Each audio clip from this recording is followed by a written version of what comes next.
आज हम class 10 subject science chapter number 6 chemical action part 1 के बारे में जानेंगे कि भौतिक रासायनिक परिवर्तन क्या होता है। देखा जाता है कि अधिकतर रासायनिक परिवर्तन में बच्चे क्या है तो उसकी परिभाषा क्या, रासायनिक अभिक्रिया में एक या अधिक पदार्थ आपस में अंतःक्रिया करके या इंटरैक्शन करके परिवर्तित होते हैं और एक या अधिक भिन्न रासायनिक गुण वाले पदार्थ बनाते हैं। अभिक्रिया के फल से उत्पन्न पदार्थों को उत्पाद प्रोडक्ट कहते हैं, यानी कि इसमें एक अभिकारक होते हैं।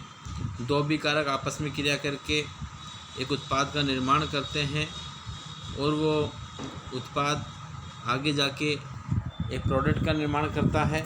यह अभिक्रिया 3 प्रकार की होती है। ऊष्मीय वियोजन जो ऊष्मा के द्वारा होती है, विद्युत वियोजन इसमें ऊष्मा विद्युत के रूप में प्रदान की जाती है, प्रकाशीय वियोजन जिसमें ऊष्मा प्रकाश द्वारा प्रदान की जाती है। इस अभिक्रिया में अधिक अभिक्रियाशील पदार्थ कम अभिक्रियाशील पदार्थ को उसके यौगिक से अलग कर देता है।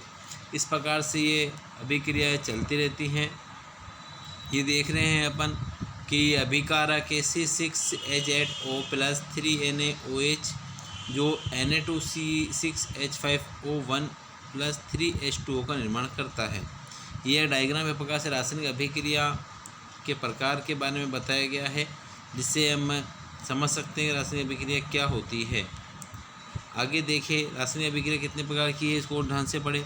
तो 3 निम्न प्रकार की होती है। संयोजन अभिक्रिया है, वियोजन या अपघटन अभिक्रिया है, विस्थापन अभिक्रिया है, द्रव्य विस्थापन अभिक्रिया, उपचयन अपचयन अभिक्रिया। इसके बारे में थोड़ा जानते हैं अपन।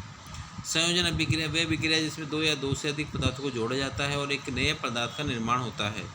यह अभिक्रिया संयोजन अभिक्रिया से A + B को जोड़कर AB बना।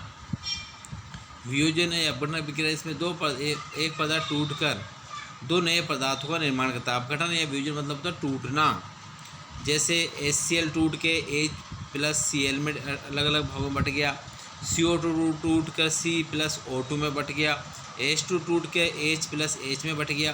तो ऐसी अभिक्रिया वियोजन या अपघटन अभिक्रिया नाम से जानी जाती है। विस्थापन अभिक्रिया इसमें अपन बोलते हैं कि एक ऐसा पदार्थ जो एक गुण अपने मूल गुण को खोकर दूसरे पदार्थ में घुल जाता है, वो वियोजन विस्थापन अभिक्रिया होती है। जैसे अपन बोलते हैं CuSO4 को Zn से अभिक्रिया कराए तो ZnSO4 बन जाएगा प्लस Cu अलग हो जाएगा, यानी कॉपर अलग हो जाएगा। तो ऐसी अभिक्रिया विस्थापन अभिक्रिया कहलाती है। इसी प्रकार से अपन आगे देखें कि रासायनिक अभिक्रिया कुछ उदाहरण है। शोषण में काम आती है, दूध से दही बनाने में काम आती है, लोहे पर जंग लगने में काम आती है, खाना पकाना, जल जाने पर प्रकाश संश्लेषण, सूर्य के द्वारा प्रकाश संश्लेषण अभिक्रिया जो पेड़ पौधों में संपन्न होती है जिससे भोजन बनता है, वो बैटरी द्वारा विद्युत ऊर्जा का उत्पादन करने में, कच्चे तेल से प्लास्टिक के निर्माण करने में। ये सब एक ऐसे उदाहरण है जो रासायनिक अभिक्रिया के द्वारा संपन्न होते हैं। इसके अलावा अपन देखें दूसरे दही में लैक्टोबैसिलस का उपयोग लोहे पे जंग, रासायनिक अभिक्रिया खाना पकाने में, जल जाने में बर्नॉल उपयोग किया जाता है। प्रकाश संश्लेषण जल और मिट्टी की अभिक्रिया है, कच्चे तेल का उपयोग किया जा रहा है। इसी प्रकार जिस अभिक्रिया में 2 या 2 से अधिक अभिकारक किसी एक उत्पाद का निर्माण करते हैं वो इसे संयोजन अभिक्रिया कहते हैं। ये मैंने आपको बताया था। वही उदाहरण है जब कली चूना जल आपस में क्रिया करते हैं तो एक नए पदार्थ का निर्माण होता है। ये एक संयोजन या योगशील अभिक्रिया नाम से जानी जाती है। ऐसी अभिक्रिया कहते हैं बुझे चूने का निर्माण होता है।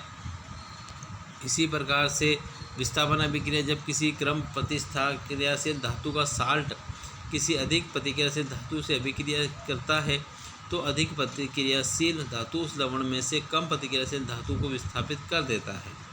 इस अभिक्रिया को विस्थापन अभिक्रिया कहते हैं। यानी विस्थापन जो अपने मूल गुण को खोकर दूसरे पदार्थ में घुल जाता है और अपने मूल गुण को ख़त्म कर देता है, वो क्रिया विस्थापन अभिक्रिया कहलाती है। इसी प्रकार से विस्थापन और समझे अपन उदाहरण की मदद से कि जब कॉपर सल्फेट यानी CuSO4 के विलयन में लोहे यानी Fe फेरम की लोहे की कील रखी जाती है तो कॉपर सल्फेट का नीला रंग बदल कर हरा हो जाता है। ऐसा फेरस सल्फेट के निर्माण के कारण होता है। लोहे की कील पर भूरी परत के रूप में कॉपर प्राप्त होता है। ये विस्थापन अभिक्रिया का उदाहरण माना जाता है। जैसे देख रहे हैं अपन CuSO4 है, कॉपर सल्फेट ये Fe से क्रिया कर रहा है, FeSO4 + Cu बनाता है तो ये ब्लू कलर जो है ब्राउन कलर में बदल जाता है। तो ये प्रकार से कॉपर सल्फेट विस्थापन अभिक्रिया का एक उदाहरण आपके सामने दिखाई दे रहा है। ये अभिक्रिया विषम वही के कहलाती है। अपन ने कुछ अभिक्रियाओं के बारे में जाना है और आगे जानेंगे पार्ट 2 में। Thank you very much.